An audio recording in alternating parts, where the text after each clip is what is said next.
அஸ்ஸலாமு அலைக்கும் வரஹ்மத்துல்லாஹி வபரகாத்துஹு. இந்த வீடியோவில் பார்க்குற வசனங்கள் அல்-பக்ரால 97 மற்றும் 98. பிஸ்மில்லாஹிர் ரஹ்மானிர் ரஹீம். குல் மன் கான அதுல் லில் ஜிப்ரீல ஃபஇன்னஹு நஸலஹு அலா கல்பிக பிஇذனில்லாஹி முஸத்திகல் லிமா பைன யதைஹி வஹுதவ் வ புஷ்ரா லில் முஃமினீன். யார் ஜிப்ரீலுக்கு விரோதியாக இருக்கின்றானோ அவன் அல்லாஹுக்கும் விரோதியாவான் என்று நபியே நீர் கூறும். நிச்சயமாக அவர்தாம் அல்லாஹ்வின் கட்டளைக்கு இணங்கி இதயத்தில் குர்ஆனை இறக்கி வைத்தார். அது தனக்கு முன்னிருந்த வேதங்கள் உண்மை என உறுதிப்படுத்துகிறது. இன்னும் அது வழிகாட்டியாகவும் நம்பிக்கை கொண்டோருக்கு நன்மாராயணமாகவும் இருக்கிறது.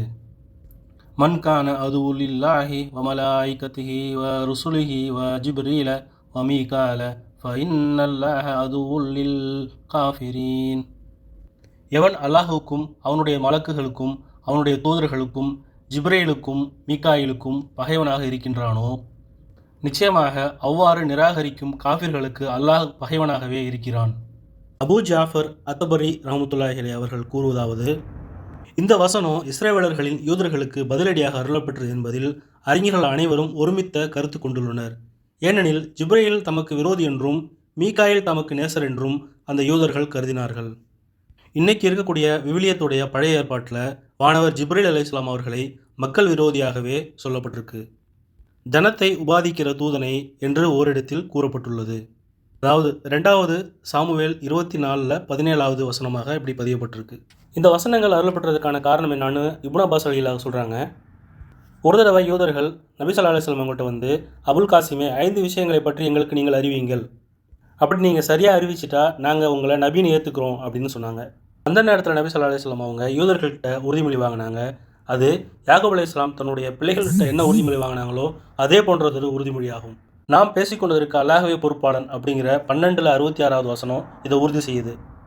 நபி ஸல்லல்லாஹு அலைஹி வஸல்லம் அவங்க யூதர்களை பார்த்து நீங்கள் கேளுங்க அப்படின்னு சொன்னாங்க. அதுக்கு யூதர்கள், ஒரு நபிக்கு அடையாளம் என்ன என்பதை தெரிவிப்பீராக அப்படின்னு கேட்டாங்க. அதுக்கு நபி ஸல்லல்லாஹு அலைஹி வஸல்லம் அவங்க, அவருடைய கண்கள் உறங்கினாலும் அவரது உள்ளம் விழித்திருக்கும் அப்படின்னு பதில் சொன்னாங்க. கேள்வி, ஒரு பெண் ஆண் குழந்தையையும் பெண் குழந்தையும் எப்படி பெறுவா, அதுக்கான அடையாளம் என்ன அப்படின்னு கேட்டாங்க.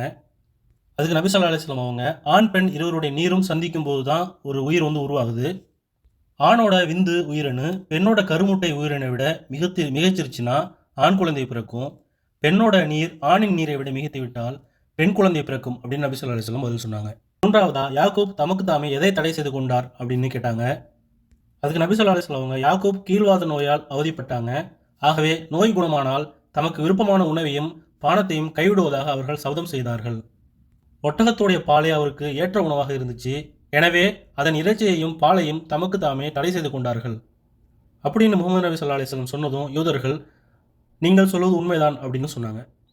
4வதா, இடி என்றால் என்ன அப்படின்னு கேட்டாங்க. அதுக்கு ஸல்லல்லாஹு அலைஹி வஸல்லம் அவங்க, வல்லமையும் மாண்பும் மிக்க அல்லாஹ்வின் வானவர்களில் ஒருவர் மேகத்தின் மீது அதிகாரம் வழங்க பெற்றுள்ளார். அவருடைய கைகளில் நெருப்பு கைக்குட்டை ஒன்று இருக்கும். அதன் மூலம் மேகத்தை விரட்டுவார். அல்லாஹ் உத்தரவிட்ட இடங்களுக்கெல்லாம் அதை கொண்டு செல்வார் அப்படின்னு நபி ஸல்லல்லாஹு அலைஹி வஸல்லம் பதில் சொன்னாங்க. மீண்டும் அவங்க, அந்த நேரத்தில் நாம் கேட்கிற சப்தம் என்ன அப்படின்னு கேட்டாங்க. அதுக்கு அந்த மேகத்தோடைய சப்தம் அப்படின்னு நபி ஸல்லல்லாஹு அலைஹி வஸல்லம் பதில் சொன்னாங்க. அதுக்கு யூதர்கள், நீங்கள் சொன்னது உண்மைதான் அப்படின்னு சொல்லிட்டு 5வது கேள்வியை கேட்கறதுக்கு முன்னாடி, இன்னும் ஒரு கேள்வி எஞ்சி இருக்கு, அதற்கு நீங்கள் அளிக்கும் பதிலை பொறுத்தே உங்களை நாங்கள் பின்பற்றுவோம். ஒவ்வொரு நபிக்கும் வானவர் ஒருவர் இருப்பார். அவர் அந்த நபியிடம் செய்திகளை கொண்டு வருவார். அந்த வகையில் உம்முடைய தோழர் யார் என்பதை அறிவிப்பீராக அப்படின்னு யூதர்கள் கேட்க, ஜிப்ரீல் அலைஹிஸ்ஸலாம் அப்படின்னு பதில் சொன்னாங்க நபி ஸல்லல்லாஹு அலைஹி வஸல்லம் அவங்க. ஜிப்ரீலா, அவர் போரையும் சண்டையையும் தண்டனையையும் கொண்டு வருவராயிற்றே. அவர் எங்களின் விரோதி ஆயிற்றே. இறையருளையும் மழையையும் பயிர்களையும் கொண்டு வருகின்ற மீகாயை மட்டும் நீங்கள் சொல்லியிருந்தால் நிச்சயமாக நாங்கள் உங்களை ஏற்றுக்கொண்டிருப்போம் அப்படின்னு அவங்க சொன்ன சமயத்தில் தான் 97வது, அதாவது அல்-பக்ரால 97வது வசனத்தை அல்லாஹ் அருளினான். இன்னொரு அறிவிப்பில் யூதர்கள் நபி ஸல்லல்லாஹு அலைஹி வஸல்லம் அவங்கள்ட்ட வேத அறிவிப்பை வஹியை கொண்டு வரும் வானவர் தோழர் யார் அப்படின்னு கேட்டாங்க. அதுக்கு ஜிப்ரீல் அலைஹிஸ்ஸலாம் அப்படின்னா நபி ஸல்லல்லாஹு அலைஹி வஸல்லம் பதில் சொன்னாங்க. அதுக்கு அவங்க, அவர் எங்களுடைய விரோதி ஆவார். அவர் போரையும் சண்டையையும் சிரமத்தையும் தவிர வேறு எதையும் கொண்டு வர மாட்டார் அப்படின்னு சொன்னாங்க. அனஸ் பின் மாலிக் ரலியல்லாஹு அவங்க என்ன சொல்கிறாங்கன்னா, அல்லாஹ்வின் தூதர் ஸல்லல்லாஹு அலைஹி வஸல்லம் அவங்க மதீனாவுக்கு வந்ததை யூதராக இருந்த அப்துல்லா பின் சலாம் ரலியல்லாஹு அவர்கள் கேள்விப்பட்டார்கள். அந்த நேரத்தில் அவங்க தமது நிலத்தில் அறுவடை செய்து கொண்டிருந்தாங்க. உடனே நபி ஸல்லல்லாஹு அலைஹி வஸல்லம் அவங்களிடம் வந்து, தங்களிடம் நான் 3 விஷயங்களை பற்றி கேட்கப் போகிறேன், அவற்றை ஒரு இறை தூதர் மட்டுமே அறிவார் அப்படின்னு சொன்னாங்க. தன்னுடைய 3 கேள்வியும் கேட்டாங்க. 1, இறுதி நாளின் அடையாளங்களில் முதலாம் அடையாளம் எது? இரண்டாவது, சொர்க்கவாசிகளுக்கு வழங்கப்படும் முதல் உணவு எது? மூணாவதா, குழந்தை தன் தந்தையின் சாயலிலோ அல்லது தாயின் சாயலிலோ இருப்பது ஏன் அப்படின்னு கேட்டாங்க. அதுக்கு நபி ஸல்லல்லாஹு அலைஹி வஸல்லம் அவங்க, சற்று முன்புதான் வானவர் ஜிப்ரீல் அலைஹிஸ்ஸலாம் இது குறித்து எனக்கு விளக்கம் தெரிவித்தார் அப்படின்னு சொன்னாங்க. அதுக்கு அப்துல்லா பின் சலாம் அவங்க, ஜிப்ரீல் அறிவித்தார் அப்படின்னு கேட்டாங்க. அதுக்கு ஆம் அப்படின்னு நபி ஸல்லல்லாஹு அலைஹி வஸல்லம் பதில் சொன்னாங்க. வானவர்களேயே ஜிப்ரீல் யூதர்களுக்கு பகைவர் ஆவார் அப்படின்னு அவங்க சொன்னாங்க. அந்த நேரத்தில் தான் நபி ஸல்லல்லாஹு அலைஹி வஸல்லம் இந்த 97வது வசனம் அல்-பக்ரால 97வது வசனத்தை ஓதி காட்டினாங்க. அதுக்கப்புறம் நபி ஸல்லல்லாஹு அலைஹி வஸல்லம் அவங்க, இறுதி நாளுடைய முதல் அடையாளம் ஒரு நெருப்பாகும். அது மக்களை கிழக்கிலிருந்து விரட்டி கொண்டு வந்து மேற்கு திசையில் ஒன்று திரட்டும். சொர்க்கவாசிகள் முதலில் உண்ணும் உணவு ஒரு மீனின் ஈரல் பகுதியில் உள்ள அதிகப்படியான சதையாகும். கணவன் மனைவி இணையும் போது கணவனின் உயிரணு மிகைத்தால் குழந்தை கணவனின் சாயலிலும் பெண்ணின் உயிரணு அதாவது கருமுட்டை மிகைத்தால் குழந்தை பெண்ணின் சாயலிலும் இருக்கும் அப்படின்னு சொன்னாங்க. உடனே அப்துல்லா பின் சலாம் ரலியல்லாஹு அவங்க, அல்லாஹ்வை தவிர வேறு இறைவன் இல்லை என்றும் தாங்கள் அல்லாஹ்வின் தூதர்தான் என்றும் நான் உறுதி கூறுகிறேன் அப்படின்னு இஸ்லாத்தை ஏற்றுக்கிட்டாங்க. அதுக்கப்புறம், அல்லாஹ்வின் தூதரை, யூதர்கள் பொய்யிலே ஊறி போன ஒரு சமுதாயத்தவர், தாங்கள் என்னை பற்றி அந்த யூதர்களிடம் கேட்பதற்கு முன்னால் நான் இஸ்லாத்தை ஏற்றுக்கொண்டதை அவர்கள் அறிந்தால் என்னை பற்றி உங்களிடம் அவதூறு கற்பித்து பொய்யுரைப்பார்கள் அப்படின்னு சொன்னாங்க. அந்த நேரத்தில் யூதர்கள் வந்தாங்க. அவங்ககிட்ட அல்லாஹ்வின் தூதர் ஸல்லல்லாஹு அலைஹி வஸல்லம் அவங்க, உங்களில் அப்துல்லா பின் சலாம் எத்தகைய மனிதர் அப்படின்னு கேட்டாங்க. அதற்கு அவர்கள், அவர் எங்களில் சிறந்தவர் ஆவார், எங்களில் சிறந்தவரின் புதல்வரும் ஆவார், எங்களின் தலைவர் ஆவார், எங்கள் தலைவரின் மகனும் ஆவார் அப்படின்னு சொன்னாங்க. உடனே அல்லாஹ்வின் தூதர் ஸல்லல்லாஹு அலைஹி வஸல்லம் அவங்க, அவர் இஸ்லாத்தை ஏற்றுக்கொண்டால் நீங்கள் என்ன நினைப்பீர்கள் என்று கேட்டாங்க. அதற்கு அவங்க, அல்லாஹ் அவரை அதிலிருந்து காப்பானாக அப்படின்னு சொன்னாங்க.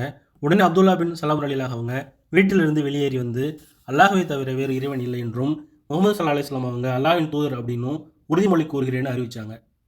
உடனே யூதர்கள், இவர் எங்களில் கெட்டவரின் மகனும் ஆவார் என்று கூறியதோடு அவரை பலவாறாக தூற்றினாங்க. இந்த நேரத்தில் அப்துல்லா பின் சலாம் ரலியல்லாஹு என்ன சொன்னாங்கன்னா, ஸல்லல்லாஹு அலைஹி வஸல்லம் அவங்களே, இதுக்காக தான் நான் பயந்துகிட்டு இருந்தேன் அப்படின்னு சொன்னாங்க. அதாவது யூதர்கள் வர சமயத்தில் அப்துல்லா பின் சலாம் ரலியல்லாஹு அவங்க போயிட்டு ஒளிஞ்சிக்கிட்டாங்க. அதுக்கப்புறம் தான் நபி ஸல்லல்லாஹு அலைஹி வஸல்லம் அவங்க கிட்ட அவரை பற்றி கேட்டாங்க. அவர் அங்கே இல்லைன்னு தெரிஞ்சுக்கிட்டு அவரை பற்றி நல்ல விதமாக பேசினாங்க. எப்போ அவர் வெளியே வந்து தான் இஸ்லாத்தை ஏற்றுக்கிட்டேன்னு சொன்னாரோ உடனே அவரை வந்து மிகவும் கெட்டவர்னு சொல்ல ஆரம்பிச்சிட்டாங்க. அதனால தான் அப்துல்லா பின் சலாம் ரலியல்லாஹு அவங்க ஸல்லல்லாஹு அலைஹி வஸல்லம் சொன்னாங்க, யூதர்கள் பொய்யிலே ஊறி போன ஒரு சமுதாயத்தினர் அப்படின்னு. இந்த 2 வசனத்துடைய தப்சீர் மிக நீண்டதாக இருக்கிறதால இன்ஷா அல்லாஹ் இதனுடைய தொடர்ச்சியை அடுத்தடுத்த வீடியோக்களில் பார்க்கலாம். வாஹிரு தஅவானா அல்ஹம்துலில்லாஹி ரப்பில் ஆலமீன். அஸ்ஸலாமு அலைக்கும் வரஹ்மத்துல்லாஹி தஆலா வபரகாத்துஹு.